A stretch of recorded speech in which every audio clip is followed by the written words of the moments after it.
In The New Jim Crow, 2010, Michelle Alexander argues that the U.S. criminal justice system has perpetuated a racial caste system through mass incarceration. She compares this system to Jim Crow laws, which enforced racial segregation and disenfranchisement, asserting that mass incarceration serves a similar function of racial control in the modern era.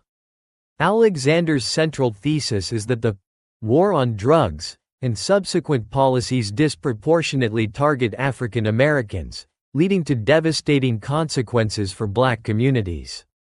She challenges the idea of America as a colorblind society, demonstrating how systemic racism operates in subtle yet pervasive ways. Chapter 1: The Rebirth of Caste. Alexander opens by tracing the history of racial caste systems in America, from slavery to Jim Crow laws, and how they have evolved into new forms of racial control. After the civil rights movement dismantled overt racial segregation, a backlash emerged, culminating in the war on drugs. Launched by President Ronald Reagan in the 1980s, this war disproportionately targeted poor Black communities despite declining drug use nationwide. The chapter highlights how mass incarceration has become a tool for maintaining racial hierarchies. Alexander introduces the concept of a racial caste system, a structure that locks people of color into inferior social, political, and economic positions. Chapter 2: The Lockdown. Alexander explains how the war on drugs serves as the primary driver of mass incarceration. She critiques the aggressive policing practices, such as stop and frisk, that disproportionately target Black and brown individuals.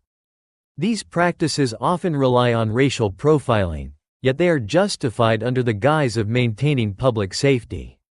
She also examines the role of federal funding in incentivizing local law enforcement to prioritize drug arrests.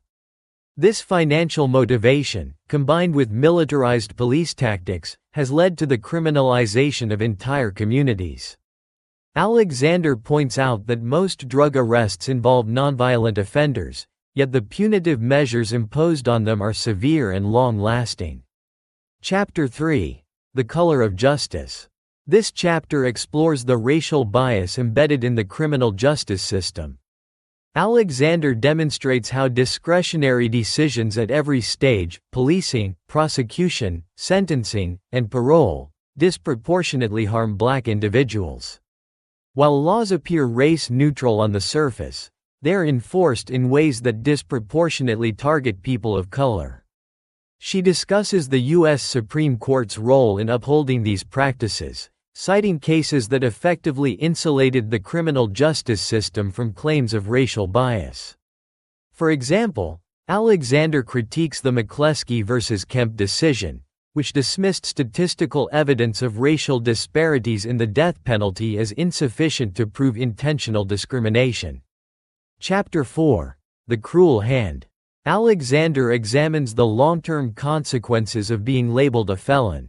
A criminal record creates significant barriers to re-entry into society, stripping individuals of their rights and opportunities. Formerly incarcerated people often face legal discrimination in housing, employment, voting, and access to public benefits, effectively relegating them to second-class citizenship. She draws parallels to the Jim Crow era, arguing that mass incarceration creates a similar system of social exclusion. Alexander emphasizes that the stigma of a criminal record perpetuates a cycle of poverty and marginalization, particularly for Black communities. Chapter 5: The New Jim Crow. In this pivotal chapter, Alexander solidifies her argument that mass incarceration functions as a racial caste system. She explains how the system operates in 3 stages. 1. Roundup. Black and brown individuals are disproportionately targeted for arrest and prosecution, particularly for drug-related offenses. 2. Formal control. Harsh sentencing laws and prison policies ensure long periods of incarceration, often under inhumane conditions. 3. Invisible punishment. After release, individuals face lifelong discrimination and exclusion, effectively locking them out of mainstream society. Alexander contends that this system is maintained by the illusion of colorblindness, which obscures the racial motives behind these policies. The rhetoric of law and order provides a socially acceptable way to perpetuate racial hierarchies without explicitly invoking race. Chapter 6. The Fire This Time. Alexander critiques the lack of widespread resistance to mass incarceration, contrasting it with the civil rights movement.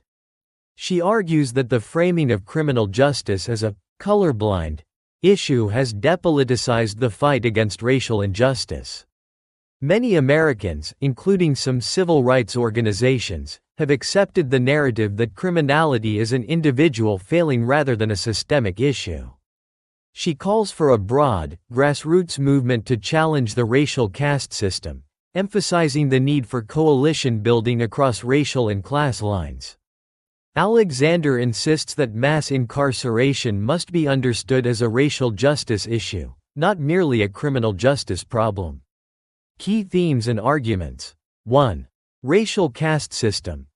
Alexander draws a direct line from slavery to Jim Crow to mass incarceration, showing how each system has served to control black populations. While slavery and Jim Crow were explicit in their racial intent, mass incarceration operates under a facade of race-neutral laws, making it harder to recognize and dismantle. 2. Colorblindness as a barrier. The ideology of colorblindness, the belief that race no longer matters in contemporary society, hinders efforts to address systemic racism. Alexander argues that this belief allows discriminatory practices to persist unchallenged because they are framed in non-racial terms. 3. Economic and political consequences.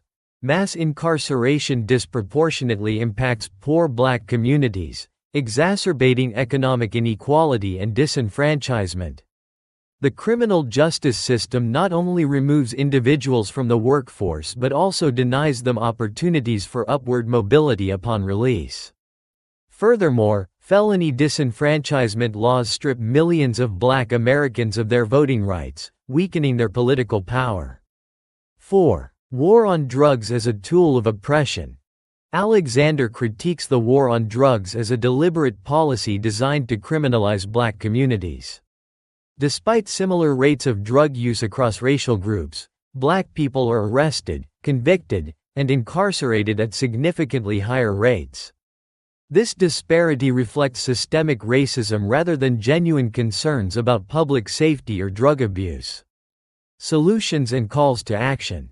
Alexander concludes with a call for transformative change. She argues that incremental reforms, such as reducing sentences or improving prison conditions, are insufficient to dismantle the racial caste system. Instead, she advocates for a fundamental rethinking of the criminal justice system and its role in society. Key recommendations include: 1. Ending the war on drugs. Decriminalizing drug use and prioritizing public health approaches to addiction. 2. Building a new movement, creating a multiracial, grassroots movement to address mass incarceration as a racial justice issue. 3. Addressing economic inequality. Tackling the root causes of crime, such as poverty and lack of opportunity, through systemic reforms. 4. Challenging colorblindness. Encouraging open and honest conversations about race to expose the hidden mechanisms of racial control. Legacy and impact. Since its publication, The New Jim Crow has become a seminal work in discussions of race and criminal justice in America. It has sparked widespread debate and inspired activism to address mass incarceration and its devastating impact on communities of color. Alexander's work has been both celebrated and critiqued. Supporters praise her for bringing attention to the racial dimensions of mass incarceration, while critics argue that her analysis oversimplifies complex issues or overlooks the experiences of other marginalized groups. Nonetheless, the book remains a cornerstone of contemporary social justice literature.